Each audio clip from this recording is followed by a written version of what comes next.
use hymns to look and feel their best. What in the world? I'm hearing something come through. What in the world is that? Okay, there we go. Jay Dyer, welcome to the Transfigured Life. Great to have you on. Thank you, Father. Glad to be back with you. I know we had some great discussions in the past about Protestant Calvinist theology, and so I'm happy to be back with you.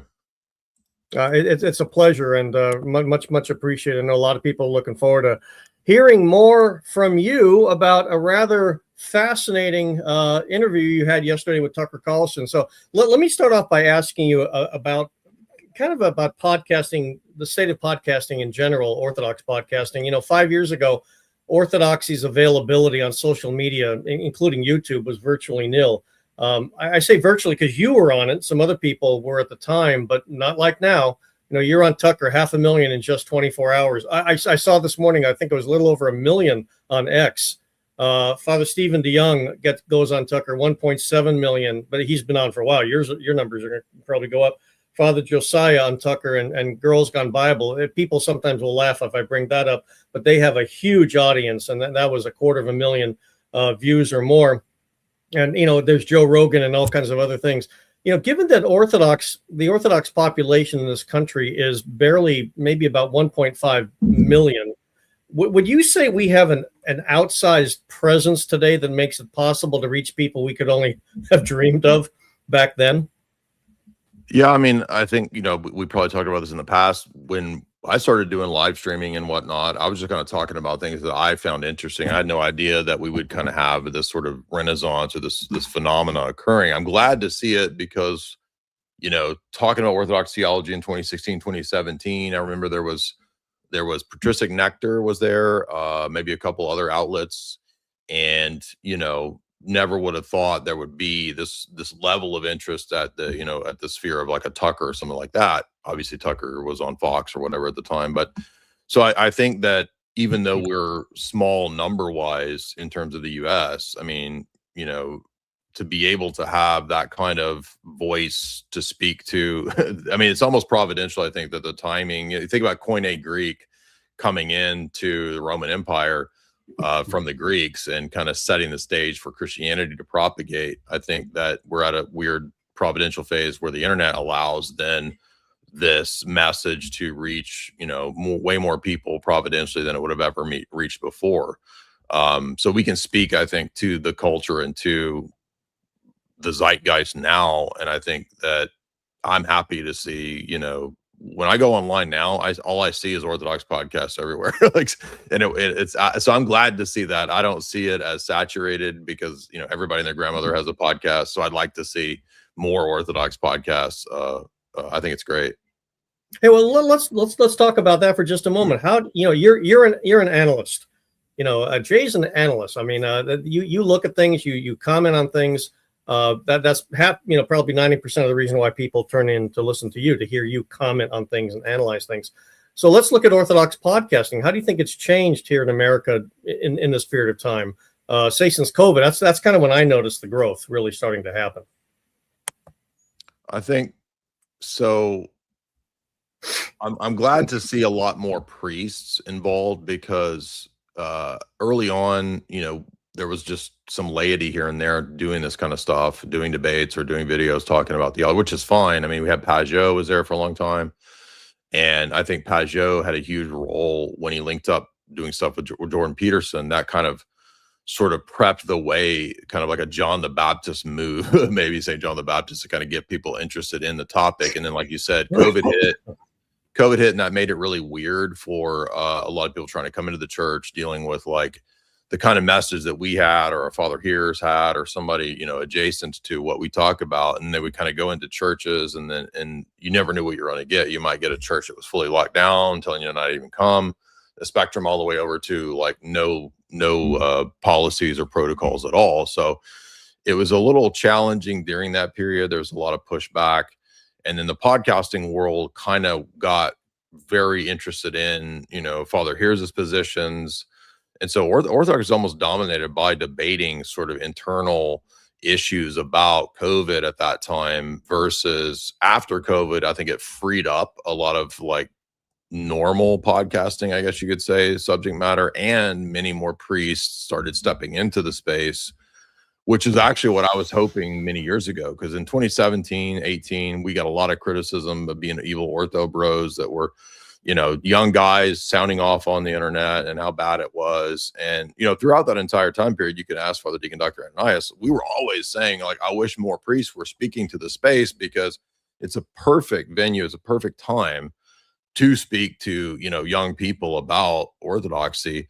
And now that it's there, like, I'm thrilled. I'm glad to see other people doing it. It's not as much of there's not as much heat on me, talking about these things, because there's many, many other people doing it. You've got, Father Josiah's stuff. I see it everywhere now. Like I see his reels, everywhere on Instagram, and that's great. So I'm glad to see many voices. And I think we needed to see the COVID nonsense kind of go away before that sort of liftoff. Yeah. I feel like even that liftoff was happening, and then COVID kind of stalled it. And then now we can speak not just to internal issues over protocol, but now to the culture. And I think people are really resonating with it. Well, that's an interesting comparison of when you talk about quantity. What about quality? Are you happy with the new stuff you see? Is it being done well?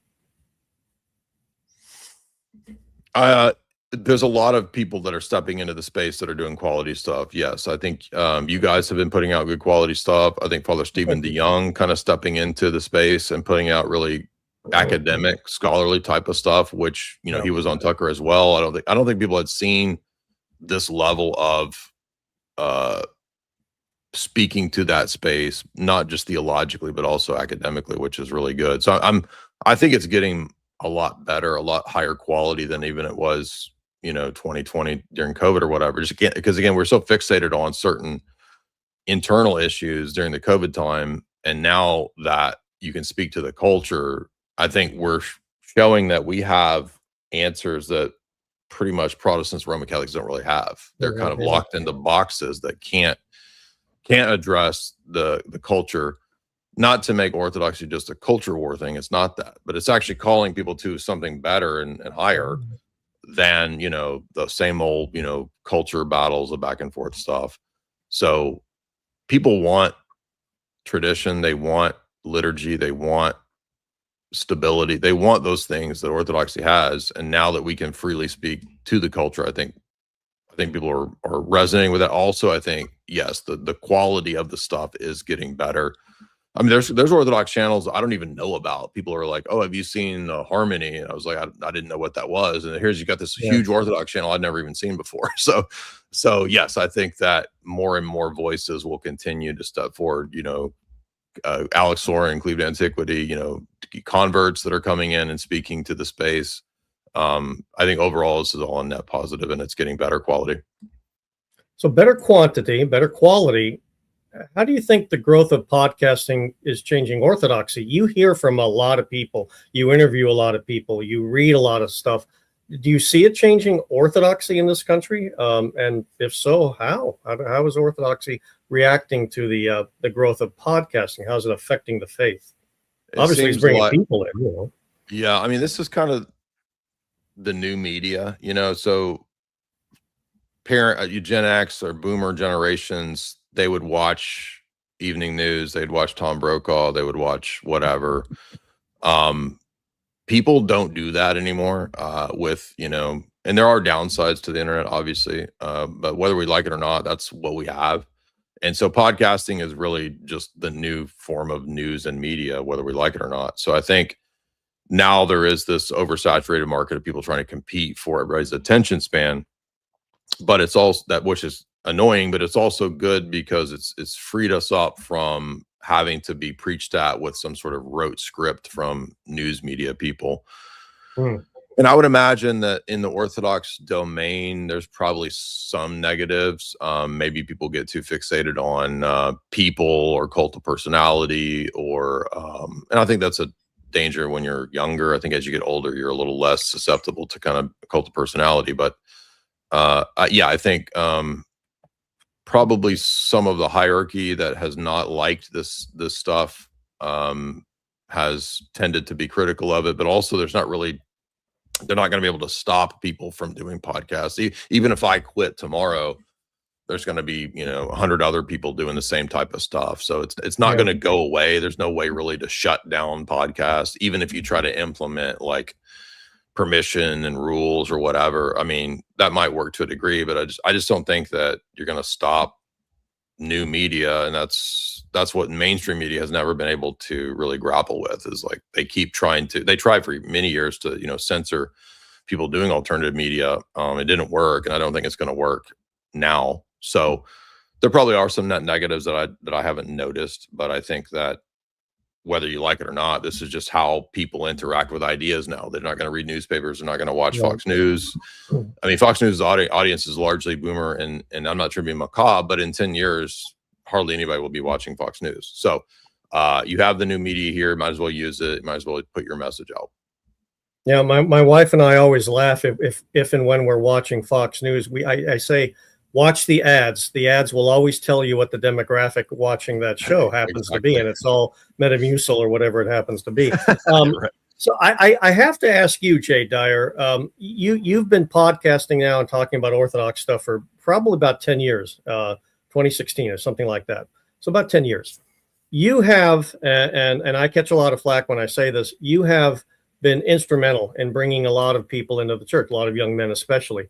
But I want to ask you, not so much how has Jay Dyer changed the lives of people who've come into the church, how has podcasting itself changed you? How are you different than maybe 5 or 6 years ago, or let alone 10 years ago when you started doing it?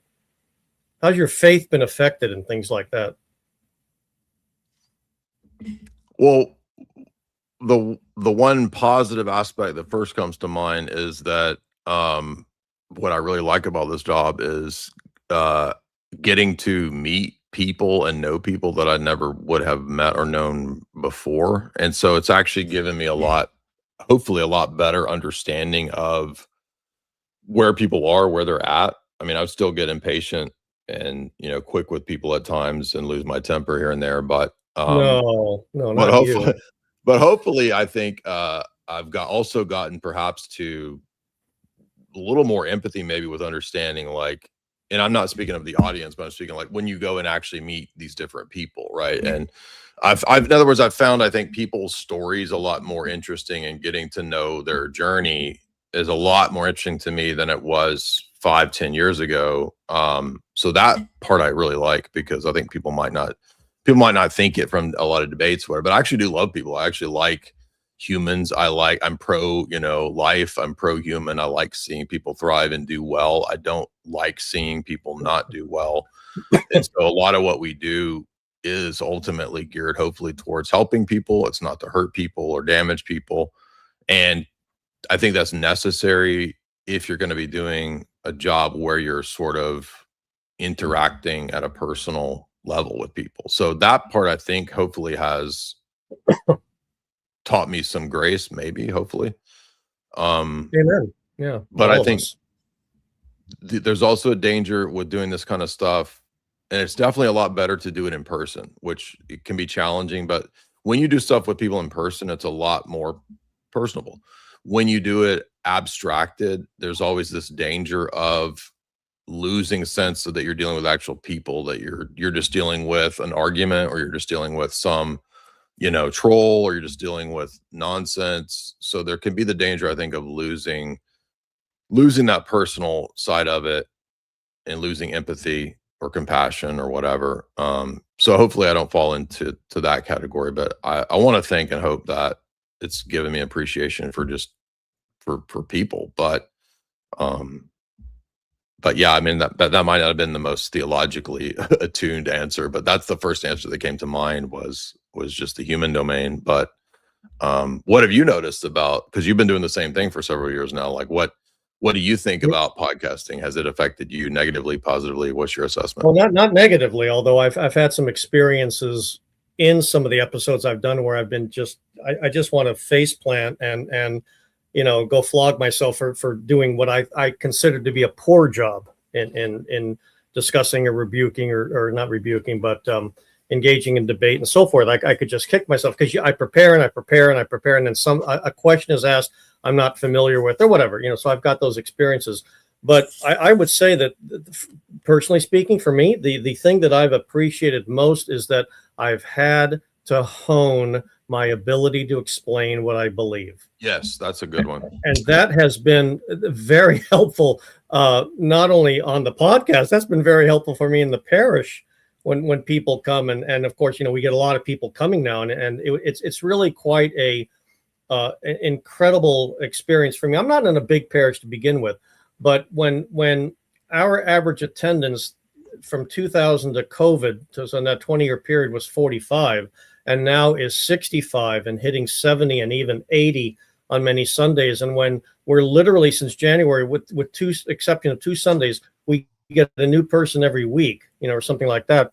When that's happening, and they're coming in with very good questions, they're not just saying, "Oh, tell us what you believe." "Oh yeah, okay, I'll absorb all that." That's, they want to know, how do you believe about this, and how do you believe about this, and how do you believe about this? So being on here and having had to get into discussions with people who are mostly, we've had a lot of Calvinists on here, not a lot of Roman Catholics, but mostly a lot of Calvinists and Protestants and things like that. And I got on with a oneness Pentecostal one time, and an atheist one time. I loved it. I absolutely loved it. And like you say, the human touch, I don't like doing debates per se. I like doing discussions. Tell me what you believe. Oh, that's interesting. Tell me why you believe that. Well, let's discuss that further. I enjoy that a lot.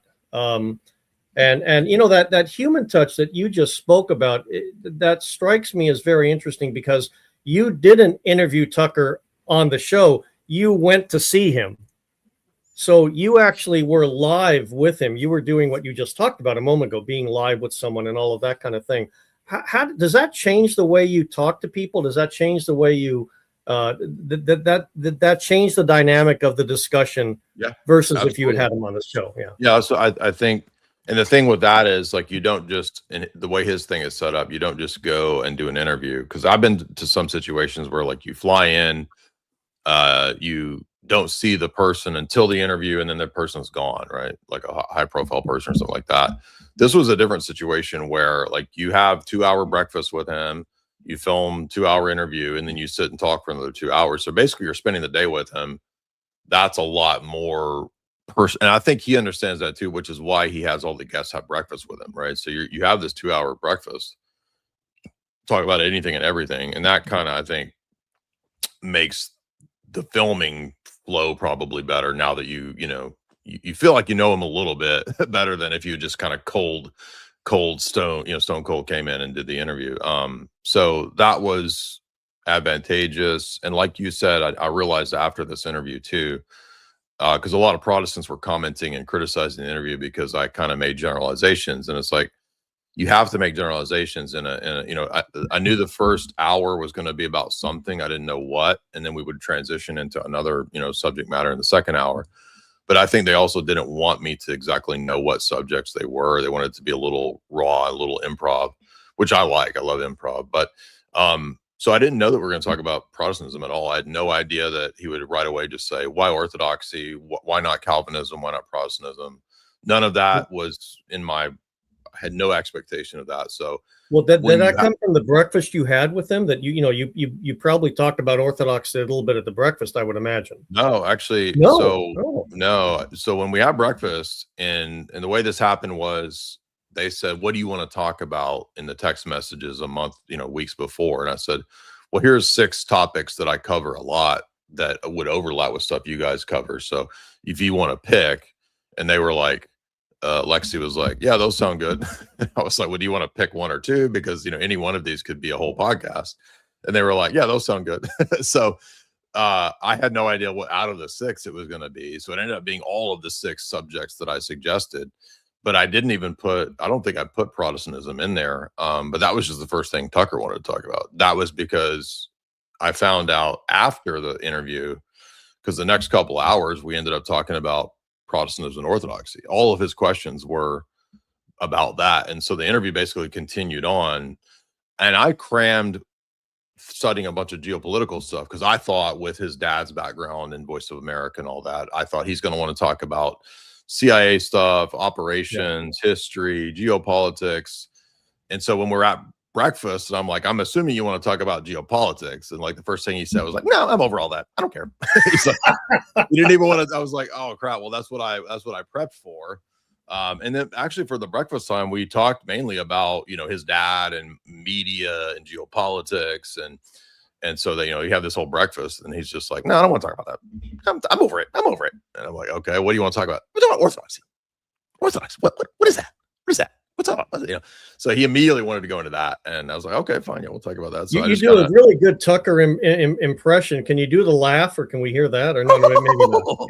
Yeah. So, and by the way, I did get a couple of the laughs. I think actually the first thing when we came in, Jamie walked into the room where the breakfast. She got to go with you. Good.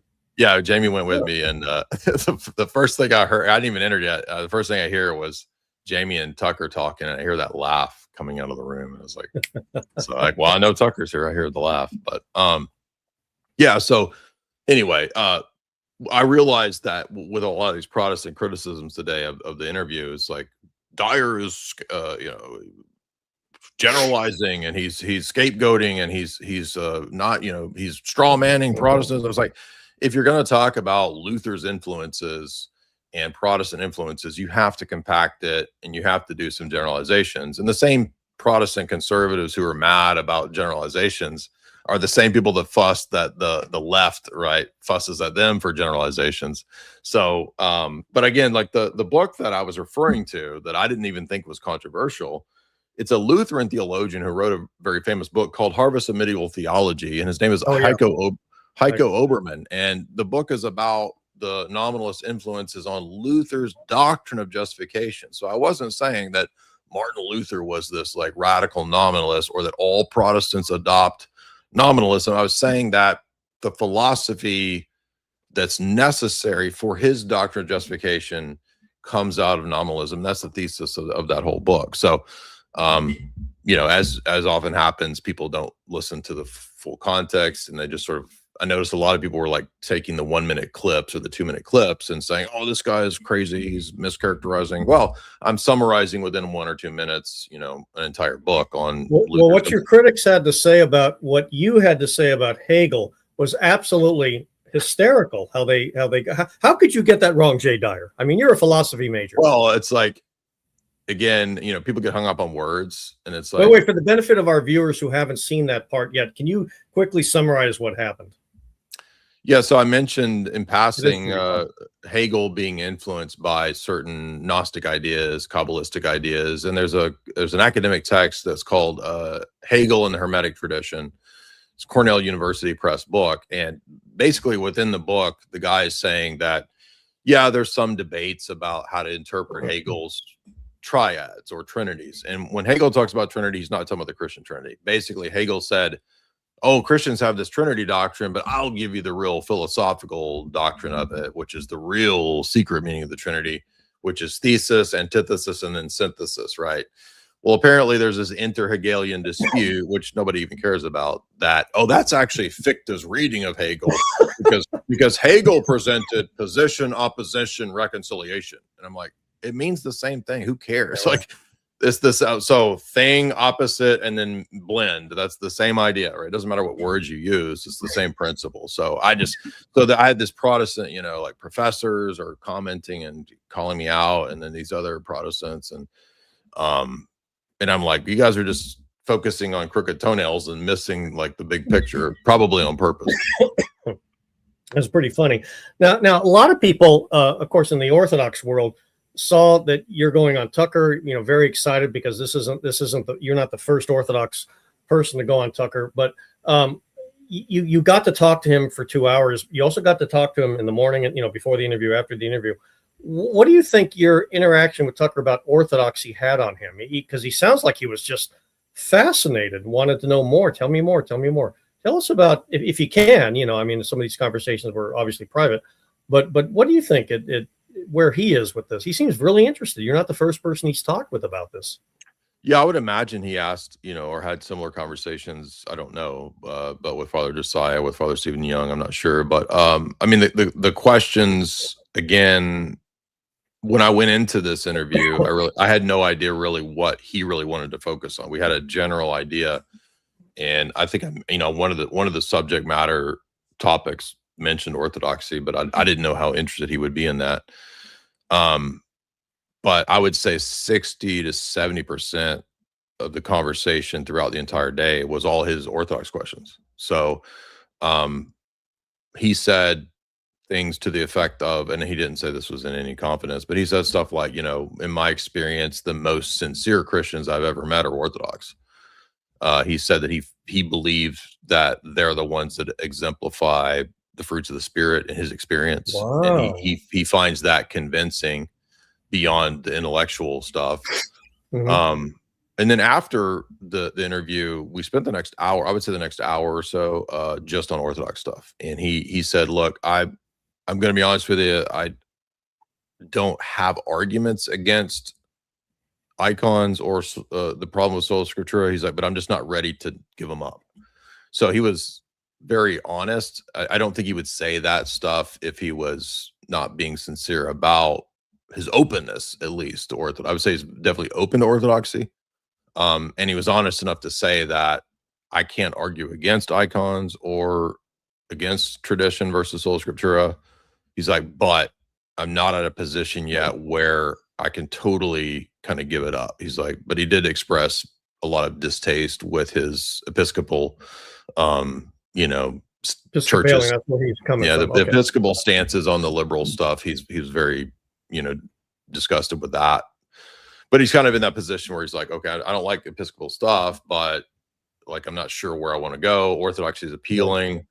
I'm not sure about icons, but I also don't have arguments against it. So I thought it was very, very telling that he was like, I don't have a strong case, but I'm just not ready yet. So that's kind of what he conveyed. So you had a time with Tucker that was not quite 2 hours almost, and about an hour and 10 minutes of it, I think, if I'm timing it right, was about Orthodoxy, at least an hour. Are there any highlights from that Q&A, from that back and forth, that kind of stuck out to you as exemplary, as maybe you could see that he was really interested, or you felt the conversation was going in such a way that was really like, hey, I'm firing on all fours. He's totally absorbed in the discussion and so forth. Anything come to mind? I think the number one thing that surprised me that he seemed super interested in, that I did not expect, was the philosophical critique of Protestantism. I don't think he'd heard that before. I mean, he was familiar with some of the ideas, but I don't think he'd heard like a metaphysical problem with penal substitutionary atonement in the Protestant view, right? Or a metaphysical issue, with God calling you righteous, but you're still filthy rags, right? Like, I don't think he had really heard that type of a critique. I'm sure he's familiar with some of the arguments for iconography, but again, I think after the interview, the next hour where we talked about Orthodox stuff, I think he was really, his interest was very piqued with anything that philosophically challenged, versus like just citing a bunch of verses, right? Because we didn't like pull out the Bible and start citing verses. I think Tucker is at the point where he realizes that a lot of these discussions or disputes are actually like philosophical assumptions about things like sola scriptura or icons, or that are not going to be solved by just like citing a bunch of verses back and forth. So he's advanced beyond that kind of level of discussion. Wow. Yeah. And so I think that was the most surprising, was, stuff like, tell me exactly what the purpose of icons is in terms of your worship expression, right? That kind of stuff. Or what does, if I don't believe in sola scriptura, like, how does that affect me in terms of like my daily Bible reading and like versus hearing it in the church, right? So I think a lot of that type of stuff was really resonating with him, maybe because he had not yet heard, significant answers of like, Yeah. Well, we're not saying you don't read the Bible, right? Or, it's just that you don't read it only as a private devotional. It's like also part of the liturgy, or, icons are windows into heaven. I think he really resonated with that kind of an explanation. Well, he beyond. really reacted to you when you talked about the Bible being a liturgical book. Yeah. It almost looked like he was reacting like, really? Like, I've never heard that was a significant part of the post-interview hour discussion was you haven't about seen that. this, viewers, please watch the video. It is really neat stuff that came out of there. One of the things I really enjoyed, I have to say, I never thought of it this way, was when you were discussing nominalism and the whole sort of essence energy thing, and about how nominalism just makes, I'm making a real leap and a jump here, but how nominalism has really kind of led to the whole trans thing, that you can call yourself anything and so forth. That was fascinating.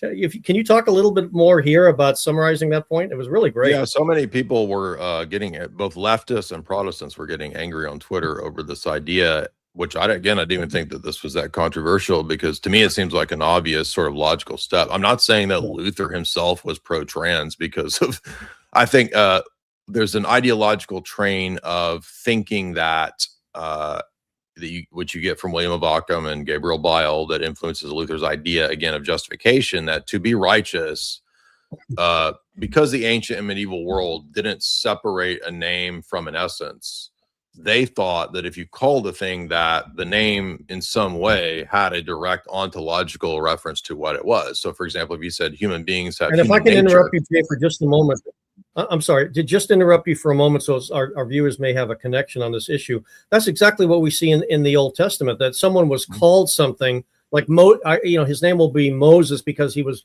brought out of the bulrushes. Yeah, in other words, exactly. there was a connection. Yeah, right there.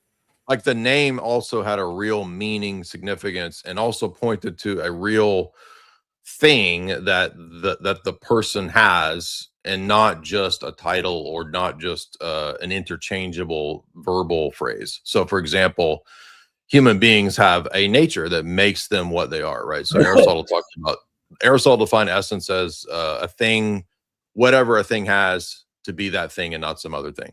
That's what an essence is. Okay, so humans have something essential to them that makes them not dogs and not cats.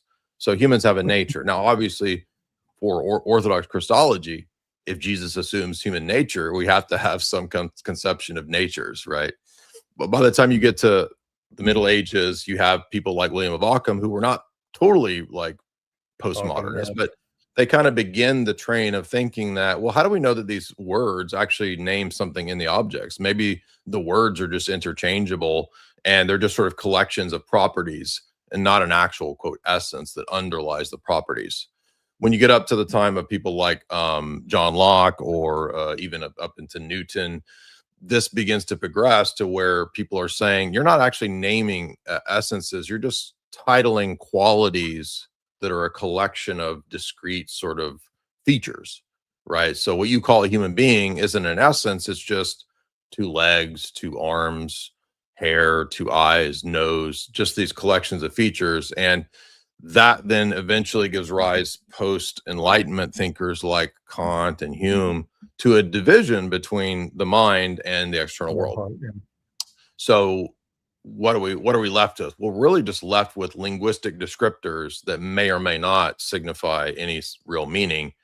Then you get social constructs, that you get the same ideas in political theory or in the civil realm, to where there's not actual authority in a person, in a priest or a king or whatever. It's all bottom up. It's all just social constructs. And so that you could clearly, I think, see leads to postmodernism. And postmodernism says, not only are there no essences, we're all just sort of constructing made up stories. Your whole life is your made up story, and you've decided that you believe the construct that you're a man born in 1972 who has, this family and whatever, and those are all interchangeable, and there's no reason why you can't just decide to construct that, oh no, I'm a woman today and I'm a BIPOC person or whatever, right? So that's how I argued that you get from nominalism to postmodernism and narrative construction and social construct stuff, deconstructionism. I'd say another philosophy that has the same idea. So there's a clear ideological track, and I didn't even think it was that controversial, but I guess it was to some people. Yeah, it was very interesting, and the comments I think bring that out. Was there anything in that first hour or so you wish you could have spoken about more when you were talking about Orthodoxy and Protestantism and so forth? So you've taken pains to explain to your viewers and fans that, hey, I had to summarize this stuff. I couldn't go into it in great detail. And I think you did a real good job on the history part and so forth. I want to ask you about a few things that he seemed to be surprised at. But was there one thing you wished you could have spoken a little bit more in greater detail about? I mean, they're probably, because I'm just now, I haven't heard it since I did it, and I did it with 5 hours of sleep, so I don't even remember exactly everything I said. And so I'm about 30 minutes into reviewing it for the first time, and I guess it's actually no, actually we do talk about icons up until I guess the first hour, I guess, is about Christianity loosely. Yeah, you mentioned Dura Europus and yes. I mean, off the top of my head, I've not yet heard. I don't mean to be like arrogant. I don't. If there is something, I'm sure there is something I could have stated better. Yeah. I remember. Yeah, but there were some things he reacted to when you what made a statement, and he kind of like would react to it. There's a couple things I think at around the 5-minute mark when you started talking about brilliant thinkers in the Middle Ages and versus the concept of medieval and how that came from Voltaire and the French Revolution and so forth, to discredit the past, to try and discredit what all of that stood for, and that there was brilliance, there was progress, there was things coming out of the Dark Ages that weren't dark. Hospitals came out of the Byzantine Empire essentially, and things like that. We never had Dark Ages, as we like to say, but he did seem surprised about some of the things you brought up. Yeah, I guess I didn't notice that. I mean, now that I think about it, you're right. He was, but something else I noticed about Tucker too was, so when we had breakfast, mainly we were talking about media and geopolitics. Mm-hmm. We talked about him going to Russia and interviewing Putin. So we talked about Alex Jones. We talked about all these different media people and experiences. And one thing that I was surprised about was that I think Tucker knows way, way more than he publicly lets on in the interviews.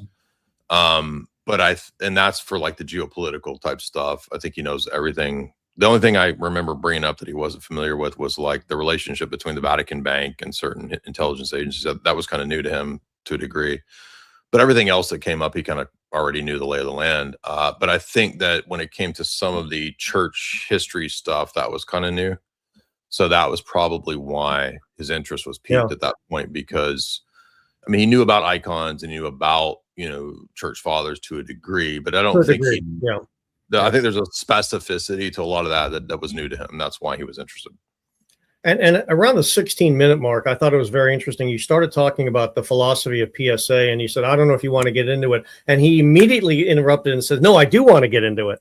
And that was kind of, that sort of enthusiasm and the agreement to go into something that you might assume, I'm boring you with the stuff. And he was saying, no, you're not. And then this is when you started talking about nominalism and Occam and, and things like that. But he seemed like he was really getting into your narrative. Well, the reason I went to that is because although it might be a little abstract of an argument to go into nominalism, is because if that's the case, if it's the case that you can't have justification by faith alone and the Protestant doctrine of salvation without nominalism, then that immediately means that the New Testament isn't teaching that view. Because if it didn't exist as a toolkit for Paul or for the church fathers, then it's not the New Testament teaching of justification. So in other words, if they would have had to have been nominalists to have that Luther type penal PSA dispositional attitude and will change in God doctrine, then that's not the doctrine of the New Testament. And that would mean that Protestantism is not the case. So I was hoping to kind of get into angles and arguments that probably Tucker has, because I'm sure Tucker is at the level where he's heard, well, James says you're justified by, your works and not faith alone. I wanted it to be a little more, high-minded of a critique, maybe that he hasn't heard, because I'm sure he's heard those types of critiques. And I don't think he's heard much about history. I mean, you talked about nothing in history is so settled, they're always reinventing the wheel. It, talked about the Protestants and how unsettling it can be to read the church fathers. Has he read any church fathers? Is he doing any reading? Did he mention to you that he's got this book and he's reading this book about Orthodoxy or anything like that. Did any of that No, kind he of thing? didn't. I mean, he is definitely an avid reader. I noticed when we got in there, much like in here, he sits in front of like just this giant, 12-foot tall wall of books.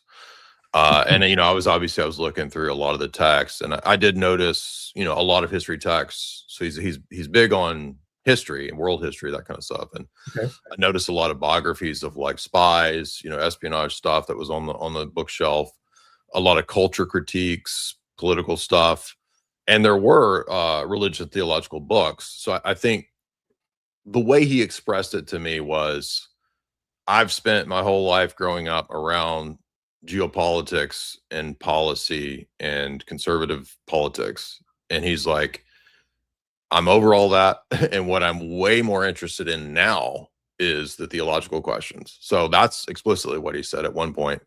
What he's reading though, and who he's reading, I don't know. That's actually, I should have asked him like what he's reading and who he's reading, but I didn't think to. He did have a giant icon of St. Nicholas, which surprised me. I mean, like, it looks like the giant Nicholas that we have in our church, which is, huge St. Nicholas. I go to St. Nicholas Parish, but so when you walk in, like, immediately the first thing you see is like this giant icon of St. Nicholas.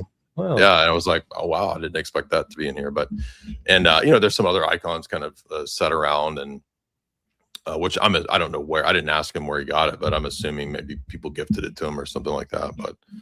But yeah, I think he's definitely now really interested in theology. And by the way, to some of our viewers, and I hope I'm remembering this correctly, Carlson's dad was involved in Voice in America. Is that right? He basically ran it. Yeah, so he kind of grew up around a lot of these issues and probably heard a lot of this kind of stuff at the dinner table. By the way, I have to tell you, as an aside, personally speaking, I enjoyed the talk about Ian Fleming and 007 because I read all those books back in junior high school. Cool. Yeah. Absolutely, every single one, and I was a big fan. And then in the last couple of years, my wife and I have watched some things on TV about Fleming during World War II, involved in Operation Mincemeat, and some other, psyops, I guess you could call them, that he did during World War II. Fascinating stuff, and he brought all of that, into Bond and so forth. Anyway, it was just interesting hearing you talk about that, so I appreciated that. I did grad work on that. That's why I know about that, which I never finished it, but I did publish it. But yeah, I appreciate that. Yeah, I thought that, like I said, I thought because of his dad being, the guy that ran Voice of America and being CIA and all that, I thought that's what he's going to want to talk about. And no, he threw a curveball. He's like, I'm going to talk about theology. Let's talk about theology. Were you surprised? And this is around a 30-minute mark, so that anybody watching can go right to this if they want to see it. Were you surprised when he asked you, did the Orthodox read the Bible, or do they use the Bible, or something like that? And he sounded surprised in a way. You started talking about the lectionary and how we do read it at home, but also there was a context, because Protestants bring this up all the time. You guys don't read the Bible and things like that. And I like to ask them, when was the printing press invented? And before that, who was able to own, let alone afford to buy one? And things like that. And it's like a lot of Protestants don't think about this. Well, how did they know the Bible? How did they read the Bible? They didn't read the Bible. They went to the church every day, and they heard scripture in context liturgically every day. He obviously didn't know that, or maybe, I don't know, but you talking about it, when they would cut to him, he had that, sort of that Tucker look on his face, like, hey, I'm focusing on what you're saying, but this is really interesting. I've never heard this before. I thought that was really good stuff. Again, for a Protestant to be able to hear this for the first time. And it's, again, with some of the big podcast people, I've noticed it's hard to know when they're asking questions for the audience or when they're asking it for themselves, because they're genuinely inquisitive. Yeah. I do get the impression that because Tucker, grew up Protestant and still has that sort of Protestant mindset, probably a lot of those questions were for him. Because he still sort of thinks of it like, oh, well, the Middle Ages were, when you were forbidden to read the Bible and that kind of stuff, which isn't the case. But also, too, when you're in an interview like that, you're having to collate and make the information and responses concise. So sometimes you have to choose which topics you want to rebut or address. So when he said, for example, that the medieval Roman Catholic Church forbade it, that's not exactly true. In fact, the first Bible in English was a Catholic production. So it's not necessarily, but it wasn't worth going into all that. I wanted to focus more on the issues that he has in terms of Protestantism. And I've always thought that this is actually a legitimate criticism of Roman Catholicism. I was Roman Catholic for a while too, so I understand this position that it should be in the vernacular. And so, you know, to not focus on that, to have this sort of fixation on a Latin mass or something like that, which is fine in terms of I get the aesthetics and the beauty of it or whatever. But I mean, it really should be in the vernacular. So I just don't think that Orthodoxy has the same sorts of problems that Protestants critique Rome for.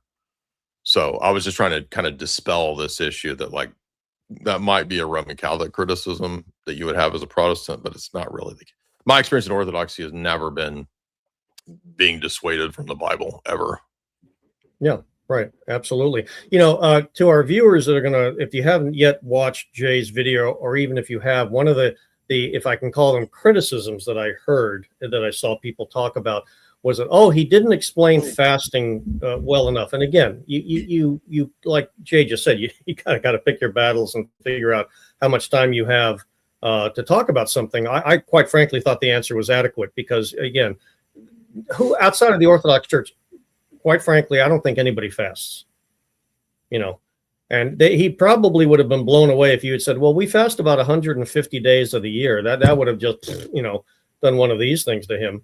But I think you did address controlling the passions, and that's the line I always use with people. You know, you deny yourself food, which you need to eat to stay alive, so that you can deny yourself the passions, which you don't need, and only to your judgment and condemnation. So I to those that are saying, hey, Father Jonathan, talk to Jay about fasting. Okay, I just did. All right.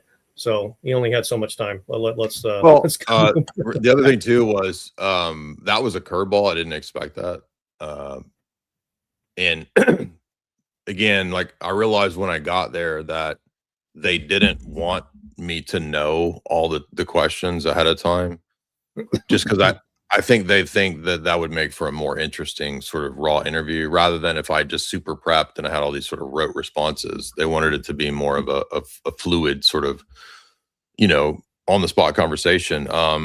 But I mean, all I relayed was what I've always been taught about fasting, which is, you know, that ultimately fasting isn't an end in itself. It's really a tool for us to better control, to attain self-control, so that we can then not be ruled by the passions, and then our passion then focuses on God. So, and I've always been taught that although abstaining from food is important, like there's also other aspects of fasting, which is, you know, denying yourself pleasures, denying yourself almsgiving is a form of fasting as well. Yeah. So all of these things play into fasting. So, yeah, again, but I had no idea what questions he was going to ask. And I forget too that, like, because it's been so long since I was Protestant. I've been Protestant since maybe 2001. You know, the things that are weird about our religion to Protestants, they're not weird anymore to me. So I don't think about it as like, I don't think about relics as weird, but for a Protestant, whoa, you know, relics are really weird. So I'm surprised he didn't ask about relics, that kind of stuff. You mentioned relics a couple of times, and he never went off on that. Probably because in the Episcopal Church, in the Anglican tradition, well, no, actually I take that back, because Henry VIII had them all destroyed and things like that. So no, that is not a part of their tradition. But anyway, you said something. I'm gonna give our viewers the timestamp. It's around the 52-minute, 50-second mark, almost 53-minute mark. You talked about being in debate in high school and college, and one of the things you said, which I really thought was very interesting, and you and him talked about it only briefly, is that nowadays they put a premium on obedience, and therefore debate clubs are not as popular or sponsored as they were before. That's an interesting commentary on where we are today as a society. And the fact that people, the educational industry puts a premium on that and tries to get everybody to just obey. That's where YouTube, I think, comes in. That's where I think these podcasts come in, because people can get another alternative to what they've been told. And a lot of times I get people to come to church and say, oh, I was told, or something like that, or I was taught. I hear that a lot. I was taught, and there was no other teaching. that was made available to them. And then I watched a YouTube and I saw Jay Dyer and he told me this or told me that. So I think it's interesting that you mentioned that how a premium is put on obedience in public education nowadays, and how we've lost the ability to really think and talk and engage.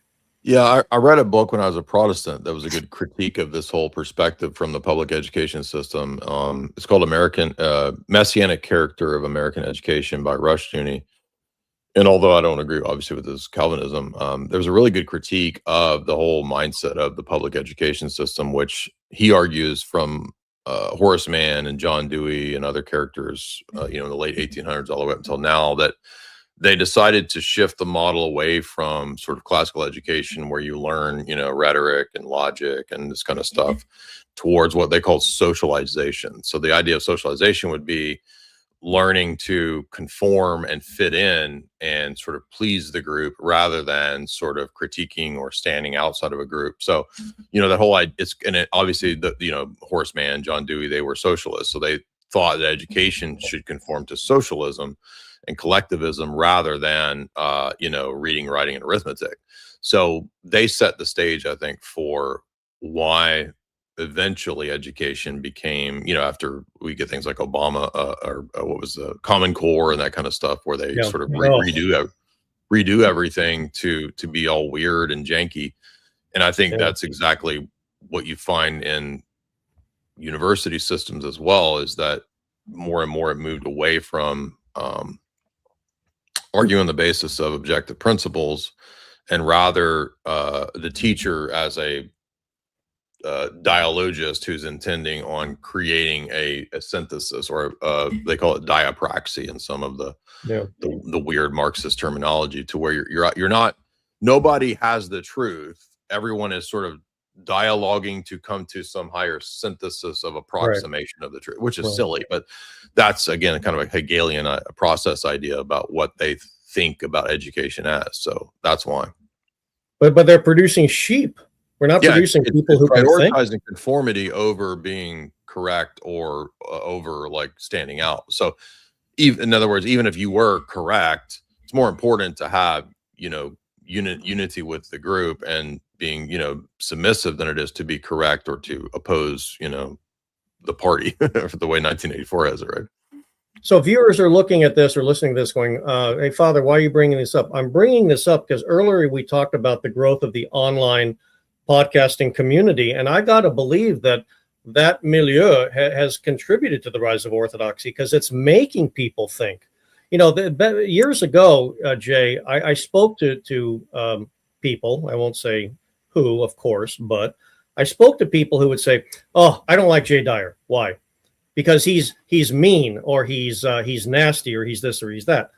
But they couldn't. So they didn't like maybe your style, but they would say they could not argue with your argumentation, with your logic, that you would bring up things that just made them think. And it would, in some people I spoke to, I have to say, one guy even used the word, it makes me seethe. Why? I'm mad. Why? Because I can't refute what he said, So you've got this kind of. I appreciate the honesty there. No, I just found it interesting that there are people nowadays who, instead of being curious and engaging with the other, like I love to engage with people and say, tell me what you think. Oh, interesting. Oh, why do you think that way? Or what led you to, what did you learn that made you come to that conclusion, or whatever. I like to see if I can sit down with people and find out, what do we agree on? We're going to disagree on something, but what do we agree on? And is that a basis on which we can build a relationship of some kind? Because relationships have to be built on some kind of commonality. You've got to have something in common with another person. And so I like to see, what do I have in common with other people? Because if you have nothing in common with them, or if they perceive there's nothing there on which to build a relationship, the dialogue is over and they're not going to talk with you anymore. So debate, I think, has its role, and you're good at that. Alex Soren is good at that. There's people online that are very good at that. I'm not. I don't think I am. But I love discussing with people and trying to figure out why we can come to where we can come to conclusions. And I think that's contributed overall. The people who are online has contributed to the whole milieu of the rise of orthodoxy, because we're engaging in a way that nobody else is engaging. That's a great point. Yeah, I hadn't even thought about that. Yeah, now I've been out of academia since 2012, I think was the last time I was in grad school, and I just left because I was tired of it. But I think you're right that I come out of still, I'm right on the cusp of Gen X and millennial. So when I went to college, this was 2000, and it was still the case that you could join the debate team and you could join, you could do that kind of stuff in college, and it was kind of normal. Like I said, my sophomore year, I even debated one of the professors at philosophy club. So you mentioned that in the So the mindset that I come out of, late 90s, early 2000s, that was still normal. And just like, yeah, of course, if you study philosophy in college, you're going to be doing debates, right? So I would guess, I don't know, because I haven't been in the academic world in like 14 years or so, but my guess would be that there's less of that, like that. Even when I was doing grad stuff, they had already phased out like the debate team. Although ironically, I just heard that at my university, they brought it back. So not that I had anything to do with that. It's just funny that like it was. Hey, can I ask you where you went to school? Huh? Can I ask you where you went to school? College? Yeah, Murray State University in Murray, Kentucky. Okay. So we had debate in like the late 90s, early 2000s, and then it was gone for a long time. And then I just heard the other day, because one of my friends is running for a local political office, and they're going to do a public debate. And I've never even heard of like a public debate with local politicians in my hometown. So I just thought this was really funny, and I was looking it up, and they brought the Murray State debate team to come and police the debate, and I'm like, I didn't even know we had that anymore. I thought that was done. But so maybe debate's making a comeback on campuses. I don't know, but I'm sure in private schools it has still existed because they're maybe less affected by all the woke stuff, but it doesn't fit with woke stuff to have formal debate. But anyway, so maybe it's back, and I think you're right that the internet sphere has contributed to this return of debate, and it's not just the religious sphere. I think probably it kicked off with like. Crowder used to do those things where he would go on campus and say, "Prove me wrong," and prove me wrong. Yeah, that was a kind of an impetus. I think Ben Shapiro did the same type of stuff, so I think that contributed to it. But I didn't know that. I thought Tucker didn't like debate, but he said in the when we were interviewed, I was on the debate team. So I was like, oh, okay, cool. So we have more rapport than I thought. But anyway, that's what the milieu I come out of. I've always understood it to be natural, but also this was something that a guy said who I forget the guy that works at Sword and Pencil, the Orthodox guy that works with Ruslan. I like that guy. Yeah. He pointed out, and I forgot this too, that even if you don't do debate, if you're in academia, you're going to get like savaged by your committee, the thesis committee. You're going to get savaged by the professors. So this is why a lot of people, especially like Gen Z and younger, like they're having a hard time with that kind of attitude, because they are not raised with the attitude that you should be critiqued, your position should be, torn apart. So they're having a hard time with that. But in academia, that's how it is. But do you see in the people you deal with, have you seen those people, Gen Z and so forth, who don't like to be confronted, what they're like when they come on? They don't like to be challenged. They'll challenge you, but they don't like to be challenged, to have their own position shown to be built on sand or whatever. They can't stand that. Then they get insulting and the ad hominem start. And yeah, it's a position of immaturity because I'm sure at one point, when I was 17, 18, 19, I had the same sort of attitude when I first got into this stuff. But I think what you realize as you mature, hopefully you realize that it's actually to your own benefit to have your positions challenged, because then you'll be more secure in your positions. You know what I mean? If right. The opposing arguments, the best opposing arguments. Otherwise, you're going to always be kind of insecure about it and upset. And a lot of people's reactions like that, as you noted, I think a lot of that comes from insecurity about the position. But hey, sometimes we have to take tough medicine to heal. Rachel Wilson, thank you very much. That is a very generous offer, and we will make sure they get distributed to future fans and members and things like that. Thank you very much, Rachel Wilson. Wonderful. Jay, do you have time for one or two more? Sure. Okay. One thing you said that made me laugh a lot is that I think Tucker asked you the question, who are the most fun people to have on your show? And, you mentioned Muslims, feminists, atheists, idiotic cult leaders. I wrote that down because I thought it was kind of funny. And I think you said, if I remember, that Muslims and was it feminists are not fun to debate anymore, but you like having the atheist on? Do I remember that correctly? No, I'm tired of the atheists, actually, because pretty much every atheist debate always ends up being the same. We did have a great discussion a couple nights ago, though, with a sort of an agnostic guy that's doing his degree in ethics. So he was a very leftist ethics guy. I can't remember if he's doing his master's or PhD. And we had a really good. It actually ended up being more of a discussion than a debate. So we had about a 2 or 3 hour back and forth, and I actually enjoyed that for the first time in a long time, because most of the atheist debates, they're always the same. The Muslim debates are pretty much gone. They're all pretty much the same, although we're going to be doing several Muslim debates coming up in the next several months. But no, if I remember, I think I was saying, I don't remember exactly how I worded it, but something like the cult leaders have been the most entertaining, because we got to the stage where there's not really any Protestants that want to do public formal debates. There might be a couple of atheists that still want to, but it was getting difficult to find opponents. And so I was just kind of thinking about the Black Hebrew Israelite cult guy. I thought that was a lot of fun to do, just because the positions are so silly. So, by the way, here I think these guys, Dirt Poor Robbins. Oh yeah, that's Neil. Neil's a great friend. Absolutely. Yeah, Neil's a good guy. Yeah, thank you very much, Neil. God bless you. Wonderful to have these memberships to give. Okay, just one or two more questions. Thank you. God bless you too for being here and for listening. Much appreciated. As a result of this talk with Jay, did he, for example, did he mention anything about coming back on? Hey, I'd like to do a part 2. I'd like to discuss this more, whatever this happened to be. Was there anything about a future engagement?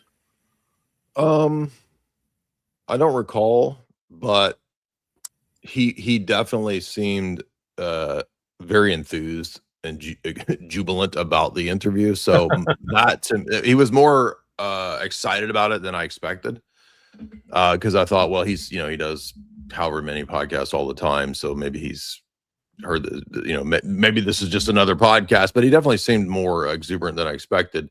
I did mention to Lexi, the scheduler, the producer, that I'd love to come back and do more in-depth stuff. So I think it's definitely a possibility. But I think in the podcast world, especially with these big podcasts, a lot of it has to do with the numbers. So I think if the numbers do well, and I noticed, we passed 1 million on Twitter within 15 hours, which is great. But I'm really crossing my fingers that the YouTube one will do as well. I think we're at about almost 500,000 on YouTube in a day, which is, I guess, is pretty good. But if the numbers do well, I think that would be a good indicator too.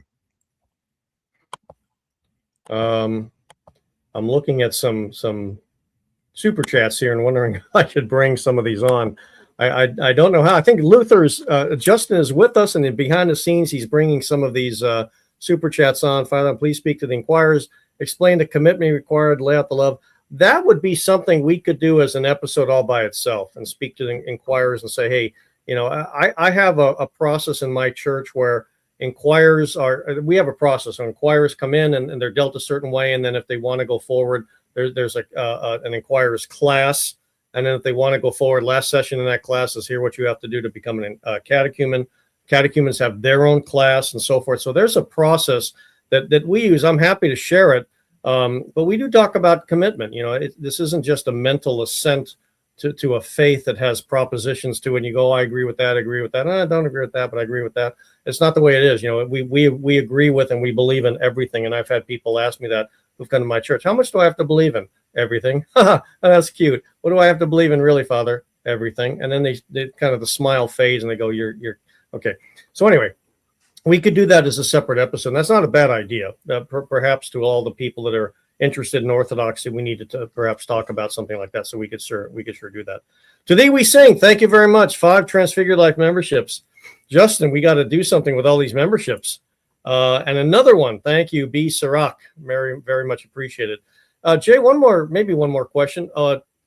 Tying icons into the lack of literacy and ability to own a Bible. Jay talked about this with Tucker, that there was a literacy issue, but go to the catacombs. Remember that You talked about your trip to Rome, and I think that's where Dura Europos came in.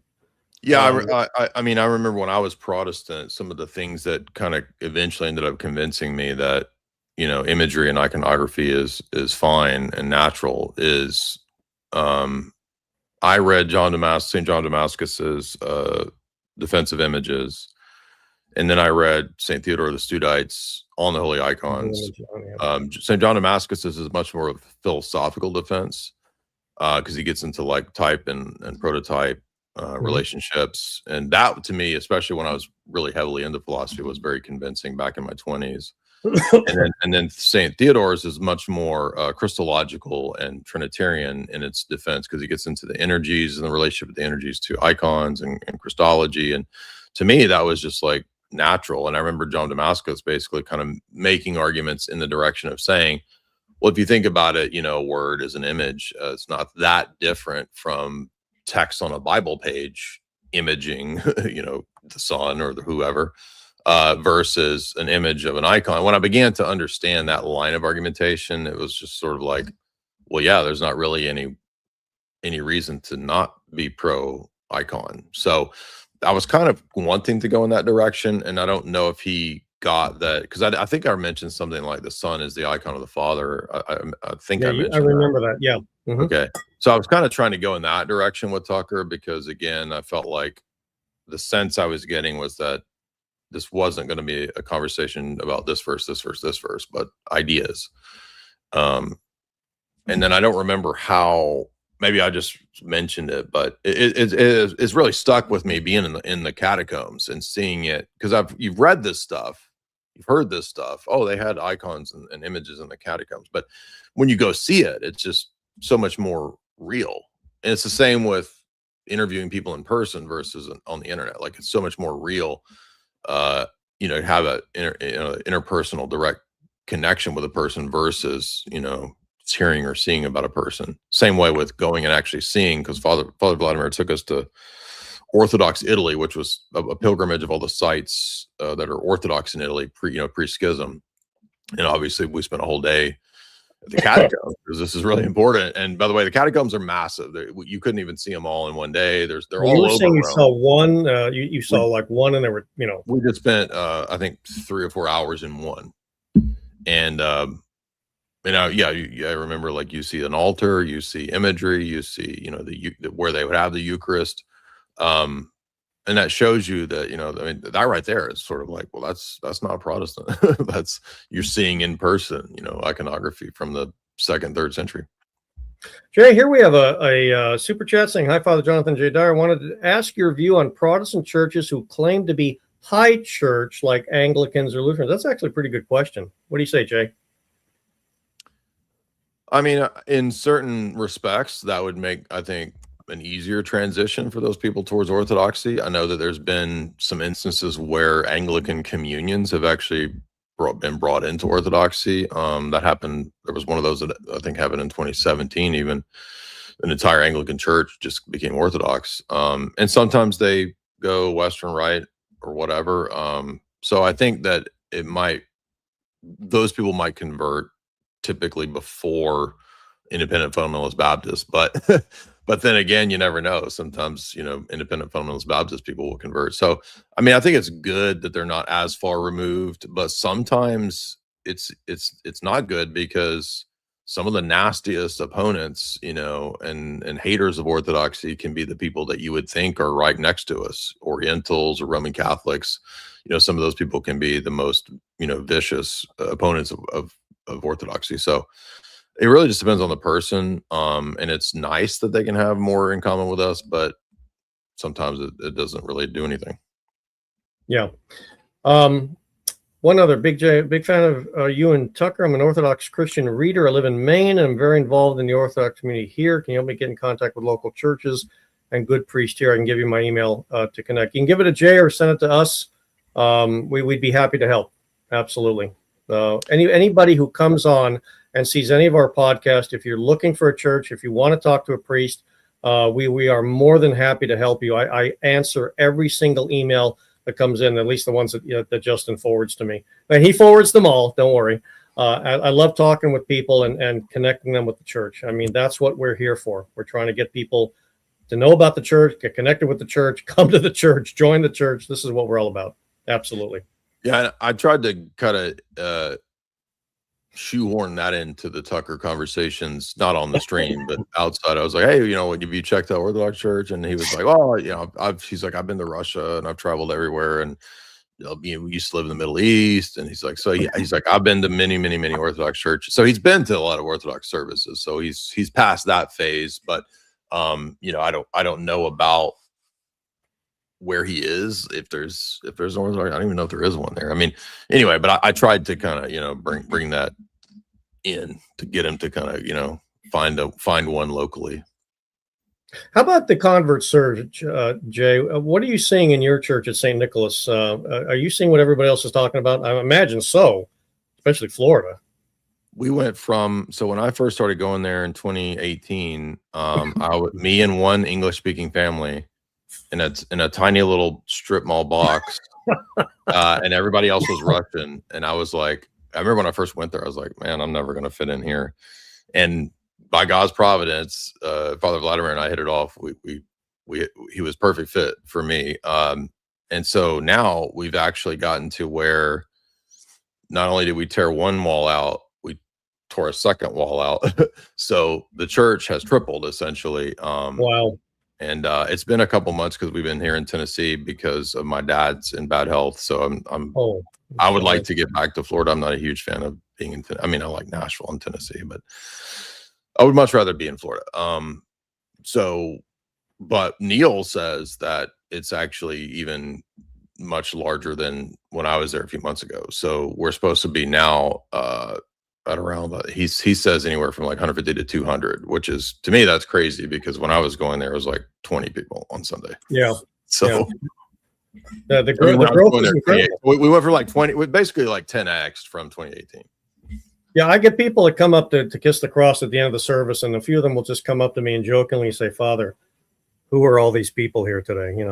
It's wonderful. We love it. I don't have anybody in the church that has a problem with it. It's kind of a joke, but it's a wonderful joke. I mean, that look at what the Lord is bringing us. We've been praying for so long for people to find us and come to us, and now that it's happening, we're kind of looking around going, boy, we got to kick our game up to really figure out what to do with all these people. It's a wonderful problem to have.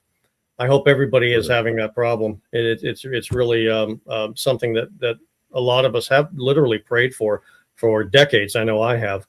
Lord, brings the people. All I hear is churches doubling and tripling. So yeah, right. And of course, the problems that come from it, like trying to find the priest to go to the missions we need to plant. But you know what? That's probably what's going to come out of the people coming to the church. Yeah, exactly. Vocations, if they're formed the right way, if there's good formation, if the parish is healthy and people see, hey, this is a wonderful calling to bring these people to God and so forth, then I think the vocations will come from that. I don't think we should worry too much. God will call the men he needs to bring to the priesthood. To me, it's as simple as that. I know a lot of people worry about it, but why are we worrying about it? Jesus said, I will build my church, not you. I will build my church. I got this. I know what I need to do. So I don't worry too much about it. I've got 4 people in my parish that I'm keeping an eye on. They're sort of at different stages in their growth and maturity and things like that. Some, might be ready in a few years to go through a vocational program or maybe seminary. We'll see. But it's a nice problem to have 4. You don't know what to do with them for the next couple of years. And so, some serve in the altar, some do other things, some do whatever. Yeah. And God willing, maybe if God is calling them, they'll feel that call and they'll respond to it. But to me, it's as simple as that. I don't worry. Yeah, we had. I think some of the guys that were young dudes coming into the Discord back in 2017, 18. Some of those guys are already at seminary. So we're definitely seeing some maturity there after several years. So yeah. Yeah, it's unlike anything. People say this all the time. It's unlike anything I've ever seen. I went to St. Vlad's in the mid 80s. I went to college and high school in the 70s. We were talking earlier about debate teams. I missed being on the debate team in high school. When I got to UCLA, you had to try out for it, and that kind of intimidated me a little bit. But I used to go and watch the debates when they would happen. But in the 80s, Orthodoxy probably through the 90s and 2000s was not in maybe the best shape in this country. And to look at what it was then and what it is now, the turnaround is so drastic and so sudden, it's caught many people by surprise. And quite frankly, I think the church in this country, all jurisdictions, were caught flat-footed and not sure what to do or how to do it or things like that. And we're rising to the occasion, don't get me wrong. Don't get me wrong, if someone's going to report this to my bishop. Ivanov said, no. What I'm saying is we were caught flat-footed with the growth, and I think we were. But I think the response has been quick. It's been good. And wonderful things are going to happen in the years ahead. Praise be to God. Jay Dyer, any last words? No, thank you. Glad to be back with you. I know last time I think we talked about Calvinism. That was a couple of years ago. So glad to be back with you. Great discussion. I know you guys are growing over here. Great channel. Thank you so much for having me. It's an honor. And thank you for your kind words and your wisdom. Well, thank you. And may God continue to bless you to do what you're doing. Stay humble.